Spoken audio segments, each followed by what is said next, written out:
শওকত মোল্লার বিরুদ্ধে এবার খুনের ষড়যন্ত্রের অভিযোগ উঠল। ক্যানিং পূর্বে তৃণমূল বিধায়কের বিরুদ্ধে ভাঙড় থানায় এফআইআর। তৃণমূল বিধায়কের বিরুদ্ধে এফআইআর ভাঙড়েরই আরেক তৃণমূল নেতা কাইজারের। তাকে খুনের জন্য সুপারি কিলার ভাড়া করেছেন শওকত মোল্লা, অভিযোগ করেছেন কাইজার। নিজের পরিবারের জন্য পুলিশি নিরাপত্তার আবেদন জানিয়েছেন কাইজার।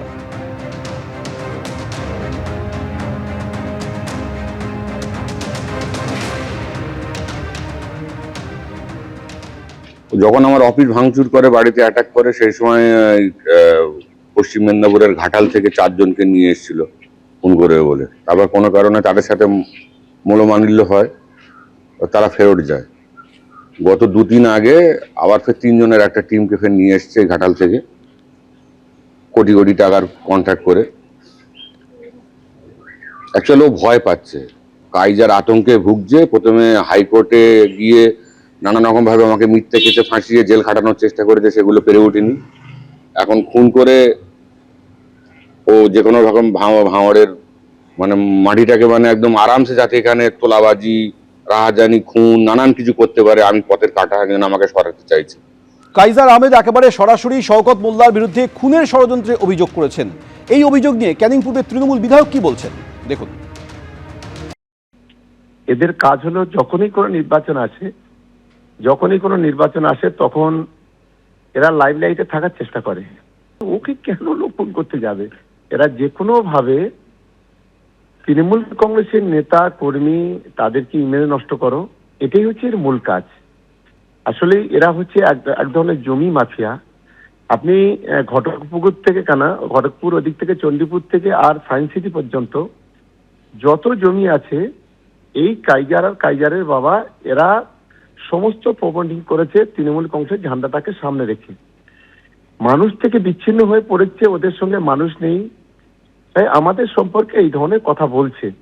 আমি প্রশাসনের কাছে অনুরোধ করব, ইমিডিয়েট এই বিষয়টাকে তদন্ত করা হোক, এবং এটা তদন্ত করে যদি আমাদের দিকে এক চুল পরিমাণ যদি কোনো রকম এতটুকু থাকে, আমাদের বিরুদ্ধে অ্যাকশন নেওয়া হোক। এই মুহূর্তে আমাদের সঙ্গে রয়েছেন বিজেপি নেতা সজল ঘোষ। সজলবাবু, শওকত মোল্লার বিরুদ্ধে একেবারে সুপারি কিলার দিয়ে খুনের ষড়যন্ত্র অভিযোগ করেছেন আরেক তৃণমূল নেতা কাইজার আহমেদ। আপনি শওকত মোল্লার বক্তব্য শুনলেন, কি বলবেন?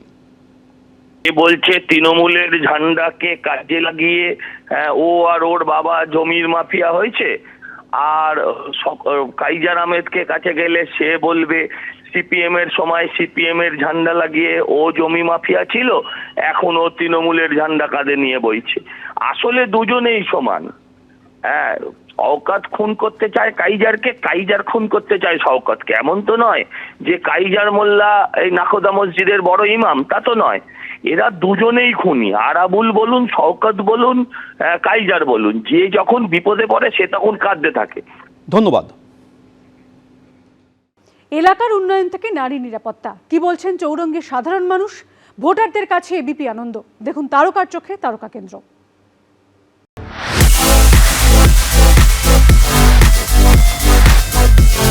স্বপ্ন তো অনেক থাকে, কিন্তু সব স্বপ্ন কি পূরণ হয়? উত্তম কুমার অভিনীত চৌরঙ্গী ছবিতে স্যাটা বোসের স্বপ্ন কিন্তু পূরণ হয়নি। চৌরঙ্গী সিনেমার প্রসঙ্গটা মাথায় এলো তার কারণ আজ আমি চৌরঙ্গী বিধানসভায় রয়েছি। এখানকার বাসিন্দাদের জীবনে কতটা সুখ আর কতটা অলীক সুখ সেটাই জানবো নির্বাচনের ঠিক আগে।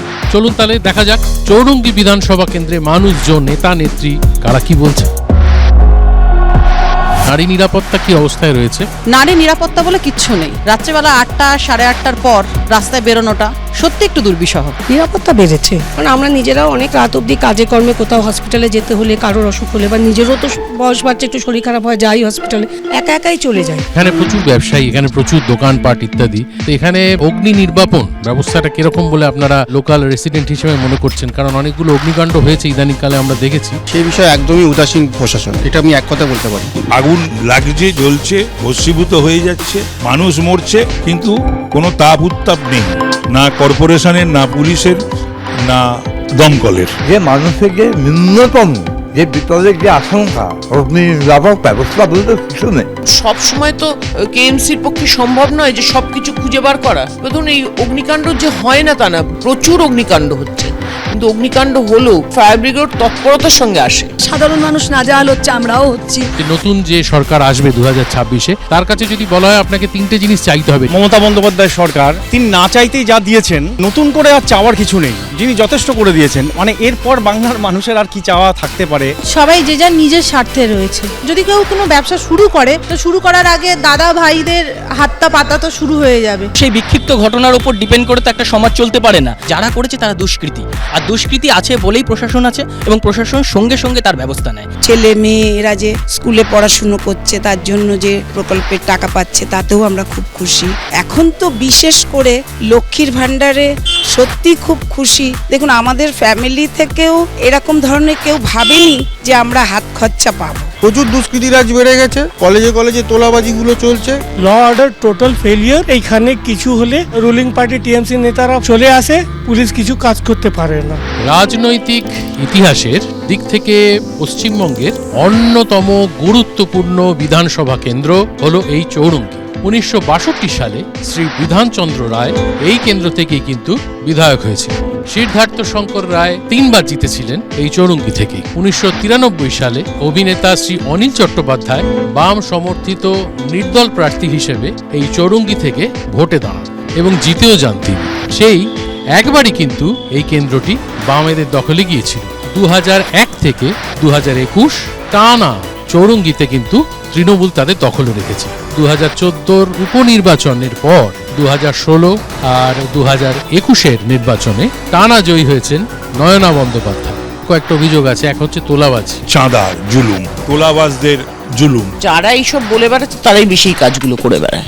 নারী নিরাপত্তা এখানে ঠিক মতো নেই। রাত্রের পরে নারীরা স্বাধীনভাবে ঘুরতে পারছে না, সেফলি থাকতে পারছেন না। বুক ফাটে তবু মুখ ফোটে না। এখন তবুও মায়েরা মেয়েরা বেরিয়ে বলছেন তাদের উপর অত্যাচারের কথা। নারী নিরাপত্তা আমাদের মনে সেফেস্ট সিটি ইন ইন্ডিয়া এসছে, 1 নম্বরে আমরা আছি। গত বছর একটি ভার্চুয়াল সাংগঠনিক বৈঠকে অভিষেক বন্দ্যোপাধ্যায় বলেছিলেন যে চৌরঙ্গি বিধানসভার দিকে তৃণমূল নেতাদের একটু বিশেষ নজর দেওয়া প্রয়োজন। 2-3টি ওয়ার্ড এবং বিশেষ সম্প্রদায়ের মানুষের ভোট ছাড়া সব জায়গায় হেরেছে, সবকটা ওয়ার্ডে হেরেছে। বিজেপির বড় মেজো সেজো ছোট এমন ভাষা বলছে খালি টিভির পর্দায় আসার জন্য, নাথিং মোর দেন দ্যাট। এখানে এই একটাই তো শিল্প চলছে, সেটা হচ্ছে ইলিগ্যাল বাড়ি আর সাপ্লায়ার সব ওদের লোকজন। তৃণমূল কংগ্রেস এবং পুলিশের একসাথে এরা এইভাবে বেআইনি নির্মাণ করে। মানুষ যদি বলতে যায় তাদের উপর গুন্ডা বাহিনী এসে অত্যাচার করে। এটা বানিয়ে বানিয়ে বলে, কিন্তু এখানে এসবের কোনো ব্যাপারই নেই। এইরকম মানুষদের দিয়ে কিন্তু আর যাই হোক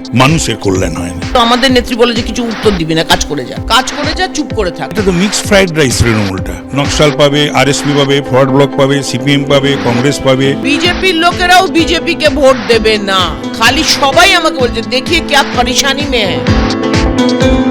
আমার চৌরঙ্গি সফর এখনকার মতো শেষ, কিন্তু এখানেই থেমে থাকলে চলবে না। আমাদের ঘুরে দেখতে হবে আর অনেক বিধানসভা কেন্দ্র। তাই আপনারা দেখতে থাকুন তারকার চোখে তারকা কেন্দ্র এবং চোখ থাকুক এবিপি আনন্দ। এবিপি আনন্দ, এগিয়ে থাকে, এগিয়ে রাখে।